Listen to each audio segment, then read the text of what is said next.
कर्तव्यों का निष्ठा से पालन करना चाहिए और हमें अपने भारत देश पर गर्व करना चाहिए, अपने भारतीय होने पर गर्व करना चाहिए।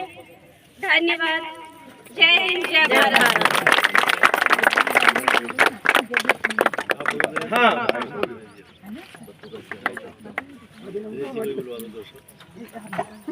अब इस क्रम में आदरणीय हमारे पूर्व पार्षद वरिष्ठ नेता हमारे पिता तुल्य आदरणीय दिनेश वाजपेयी जी अपने विचार रखे। 80 वर्ष हो गए ध्वजारोहण के।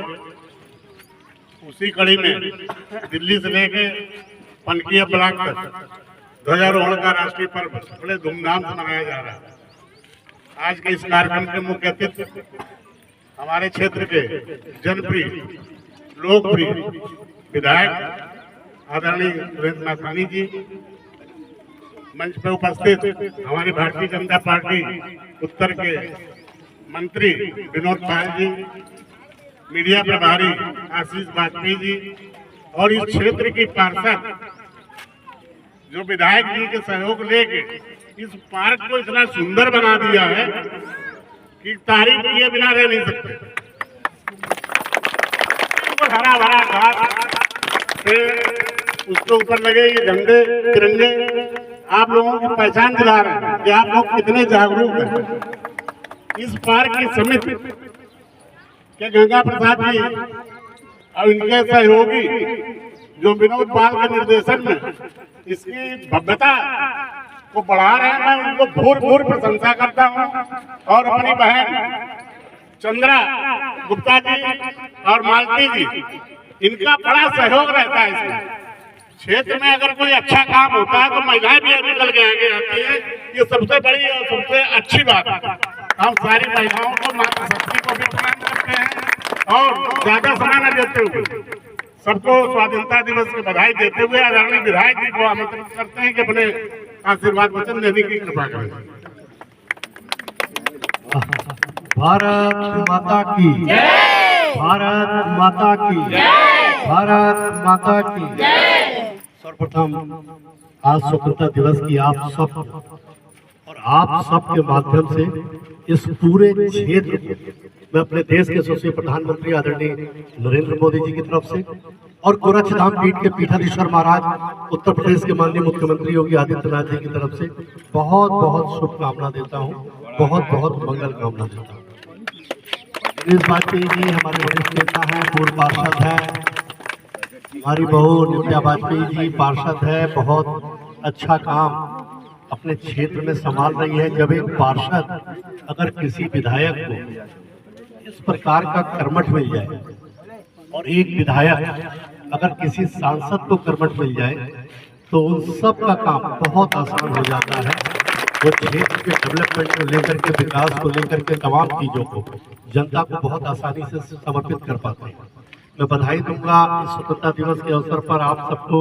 यहाँ की पूरी कमेटी को नाम लूंगा तो कई लेने पड़ेंगे, मुझे भी आगे टाइम दिया है। चंद्रा बहन जी और मालती बहन जी का नाम इसलिए भी ले रहा हूँ कि योगा में इन्होंने पिछली बार की बात मुझे अवसर दिया था। चूंकि बड़ा क्षेत्र है तो मैं इस तरह से करता हूं कि एक बार एक जगह जाना, अगली बार योगा डे पे दूसरी जगह जाना, ऐसे प्रयास करता हूं कि सब जगह पहुंचना हो। इसी क्रम में और जब मैं आपको भी सब बधाई दूंगा कि आप लोगों ने इतना सुंदर इसको मेंटेन करके रखा है। आप बना करके तो दे सकते हैं, लेकिन अगर उसको आपने मेंटेन नहीं किया तो सरकार कितना भी काम कर दे, विधायक पार्षद कितना भी काम कर दे, वो सक्सेस नहीं हो सकता यदि स्थानीय लोग जुट करके उसमें अपना समर्पण ना दें। तो मैं इसके लिए आपको बधाई इसलिए देता हूं कि जब मैं पहली बार विधायक बना तो मैंने ये देखा, मैंने कहा यार ये मैं जीप पर इधर जा रहा था वोट मांगने, सब आप सब लोग थे, दिनेश जी भी साथ में थे। मैंने कहा यार ये इतना उजाड़ पार्क की ये तो क्या है। उन्होंने कहा ये इसकी बाउंड्री कभी बनी थी, इसकी लोग ईंटा उखाड़ करके, फिर ये पोल लगे के बाद तो कह लाइट जलती रात में तो ईंटा गुम्मा मार के लाइट खोल देते हैं। मैंने कहा ये कौन लोग हैं, पता चला कि वो भी शाम के आराम से बैठने वाले लोग हैं, तो वो ऐसा कुछ कर देते हैं। तो फिर इसको मैंने संकल्प लिया और फिर हमारा आगे भी साथ नित्या ने बराबर दिया है, जिससे बाउंड्री हो गई, पार्क हो गया, ये उजाड़ पड़ा हुआ स्थान आज पूरे क्षेत्र के लिए एक उदाहरण बन गया कि जहाँ पर इतनी अच्छी संख्या में हमारी मातृशक्ति योगा करती है, बुजुर्ग टहलते हैं, बच्चे बैठते हैं और झूले से लेकर के एक्सरसाइज से लेकर के तमाम गतिविधियों को अपनी सेहत को सुधारने का एक सुंदर ये स्थल आप सबको ये प्राप्त हुआ है। इसको देने का काम हम सब लोगों ने किया है। विनोद भी बहुत कर्मठता से, पिछले रिज्यूम में विनोद जी बहुत कर्मठता से जुटे थे, अब की नित्या बहुत कर्मठता से जुटी है। और ये सारी चीजें होने के बाद जब आप सब लोगों ने कहा कि एक झंडा भी होना चाहिए, राष्ट्रीय ध्वज भी लगना चाहिए, तो ये वास्तव में हमारे इस क्षेत्र की एक शान मैंने प्रयास किया है कि जहाँ पर हमारी माताएं बहनें अच्छी संख्या में कहीं योगा कर रही हैं, कहीं लोग टहलते घूमते हैं, प्रयास किया है कि कई स्थानों पर इस प्रकार के ध्वज को लगा करके राष्ट्र प्रेम की भावना के प्रकटीकरण के लिए एक स्थल को देने का भी हम सब लोगों ने प्रयास किया है। मैं आप सबको बहुत बधाई देता हूं। नहीं तो अब मुझे चूंकि जाना है, बहुत सवेरे से कर्म लगे हैं, तो आप सबको शुभकामना के साथ। और वैसे तो विकास की कोई सीमा नहीं होती, निरंतर चलने वाला ये विकास का कार्य है। और पनकी ये क्षेत्र जितना डेवलपमेंट पनकी क्षेत्र को मैंने किया, उससे पीछे मेरी कुछ यादें जुड़ी हुई है कि मुझे याद है कि एक बार 40 साल 35 साल पहले की बात होगी, मेरे पिताजी मुझको साइकिल पर बैठा करके पनकी लाए, कहने लगे, उनके दोस्त लाए, कहते चलो यहाँ पे एक प्लाट ले लेते हैं। हम लोग लेबर कॉलोनी शास्त्री नगर में रहते थे, तो मेरे पिता के दोस्त कहते हैं कि यहाँ क्या प्लाट लेना है, ये तो पूरा क्षेत्र कटा हुआ है, इस पर केवल एक अरमापुर वाली सड़क आती है, बाकी इस क्षेत्र में कुछ है ही नहीं। जब मैं विधायक बना तो मुझको वो बात ध्यान आ गई। मैंने कहा इस पनकी को एक केंद्र बिंदु बना दूंगा कि चारों तरफ से मार्ग लोगों को प्राप्त हो और ये सेंट्रल पॉइंट बने, और जिसके कारण से कोई भी पिता या कोई भी पुत्र ये कल्पना ना करे कि यहाँ पर कोई रास्ता नहीं है, यहाँ डेवलपमेंट का कोई रास्ता नहीं।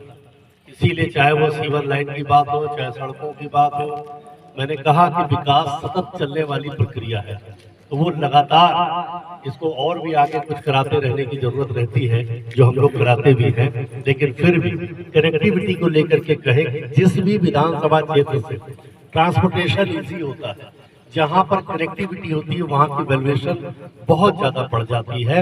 आप पनकी धाम स्टेशन देखिए, जिस समय कानपुर कभी 3.5-4 लाख की आबादी का हुआ करता था, 70 लाख की आबादी का है, उस समय सेंट्रल स्टेशन कानपुर का बना था, और उसके आसपास का जितना क्षेत्र था, आज वहां अगर कोई गरीब व्यक्ति भी एक मूंगफली का ठेला भी लगाता है तो वो भी अपने बच्चों का जीवन यापन करने में सक्सेस होता है। आज ये पनकी धाम जिस प्रकार से हम सब लोगों ने, सांसद जी ने, सारे हमारे पूर्व सांसद जी ने, पूर्व हमारे विधायकों ने, सब लोगों ने, हम लोगों ने मिलकर के जो इसको डेवलप किया है, अभी ट्रेनों का और ठहराव इस पर कराना है हमें, जिससे ट्रांसपोर्टेशन का भार कानपुर से कट करके हमारे इस क्षेत्र को प्राप्त हो और ये क्षेत्र हमारा डेवलप हो।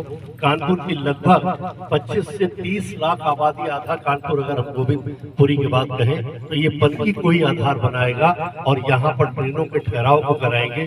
अभी लिफ्ट का काम भी यहाँ पर चालू करा रहे हैं कि जिससे स्टेशन पर जाने में कठिनाई ना हो, और एक अंडरपास सारे उसको जोड़ते हुए, सारे प्लेटफॉर्मों को जोड़ते हुए बाहर तक निकलने का, क्योंकि जो हम लोगों ने ओवर बनाया है, ओवरब्रिज, वो थोड़ा सा लंबा ज्यादा है, उसमें ज्यादा लोगों को चलना होता है, उसको भी शॉर्ट करने का काम हम सब लोग कर रहे हैं। और डेवलपमेंट के लिए आगे भी लगातार पनकी पड़ाव हमारी कार्य योजना में पुल में गया है। मुझे भरोसा है कि मेरे माननीय मुख्यमंत्री जी मुझको इसके लिए पैसा दे देंगे। लगभग 30 करोड़ से ऊपर का वो पुल है जिसको मैं यहाँ पर ला रहा हूँ।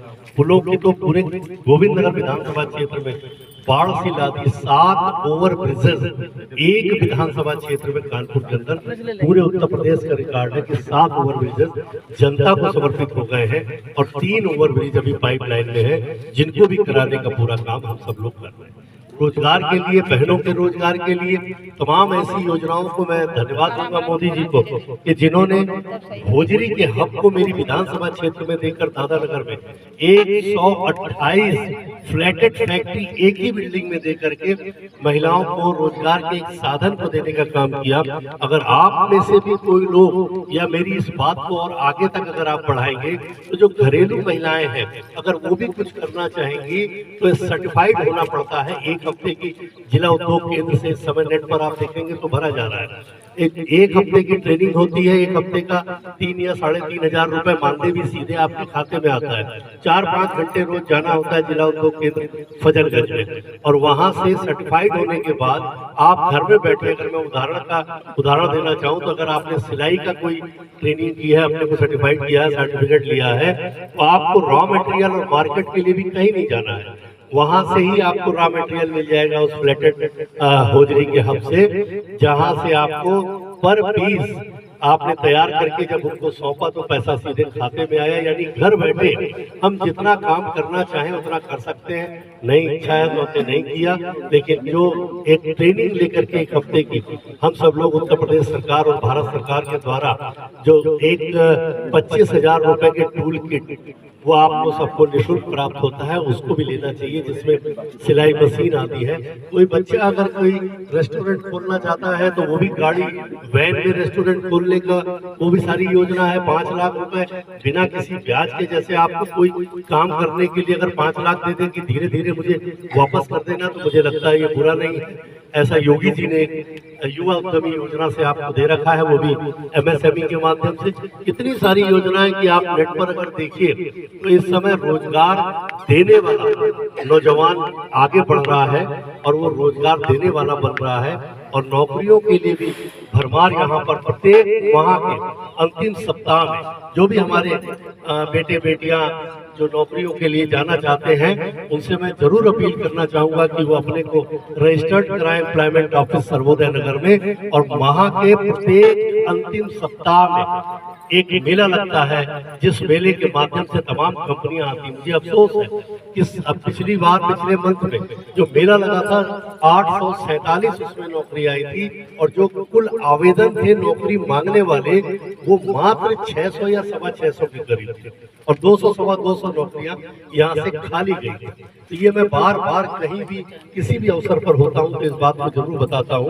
और इन सब चीजों में कहीं पर भी आप अगर मेरी मदद लेना चाहें तो नित्य रोज मैं आपको आते रहते हैं, मैं रोज 10:30 से 12:30 अपने ऑफिस में बैठता हूँ, सोमवार और मंगलवार को छोड़ करके, क्योंकि उस दिन माननीय मुख्यमंत्री जी से मुझे किसी को 2 लाख 4 लाख 5 लाख किसी की जान को बचाने के लिए दिलाना होता है, मेडिकल सहायता करानी होती है। आप में से भी अगर कोई भगवान न करे किसी को आवश्यकता हो, अगर किसी को 1 लाख 2 लाख 4 लाख 5 लाख इलाज के लिए, जिसके पास कोई आयुष्मान कार्ड ना हो, जिसके पास कोई बीमा कार्ड ना हो, ESI कार्ड धारक ना हो, उसके लिए भी इस प्रकार की योजना है, जिसका लाभ आप हमारे माध्यम से भी, हमारी पार्षद के माध्यम से भी आप इसको प्राप्त कर सकते हैं। क्योंकि किसी के परिवार के आंसू को रोकना, ये ऊपर वाला भी हमको उसके पुण्य के अंश को देता है, जो हम अपने जीवन के उपरांत उसको अपने साथ लेकर जाने वाले होते हैं। क्योंकि लोग कहते हैं कफन में जेब नहीं होती, मैं कहता हूँ कफन में जेब होती है, लेकिन उस कफन में आप वो चीज लेकर के जा पाओगे जब किसी के पैर में चप्पल पहना दो, किसी के पेट पर रोटी दे दो, किसी को जान बचा दो, किसी के पिता की, किसी के पुत्र की, किसी के माँ की, किसी की बेटी की, किसी के बहन के भाई की जान यदि आपने बचा दी, और 1 लाख 2 लाख 5 लाख जिसके कारण से नर्सिंग होम वाले इलाज नहीं करते, उस गरीब और जरूरतमंद की जान चली जाती है, इसका सर्वाधिक लाभ आप हमारे द्वारा इसको उठवाइए, जरूर लीजिए लाभ को। इस बात को बहुत सारे लोगों को जहाँ तक आप बता सके बताइए। आप हजारों लोगों को दिलाना चाहेंगे तो मेरे मुख्यमंत्री जी मुझे मेरे रिकमेंड में भी कम समय में और ज्यादा पैसा देने का काम करते हैं। फिर किसी अवसर पर आपके साथ बैठूंगा, फिर बातचीत करूंगा। मुझे लगता है कि आपकी जो योगा डे होगा, आपकी मैं पलट करके फिर अपना समय यही दूंगा, तो विस्तार से हम सब लोग बात करेंगे। मैं आज स्वतंत्रता दिवस की पुनः आप सब लोगों को अपनी पार्टी, अपनी तरफ से, अपनी सरकार, अपने मुख्यमंत्री जी और प्रधानमंत्री जी की तरफ से आपको सपरिवार बहुत बहुत शुभकामना देते हुए अपनी वाणी को विराम देता हूँ। भारत माता की, भारत माता की, भारत माता की, वंदे वंदे वंदे, जय जय श्री राम।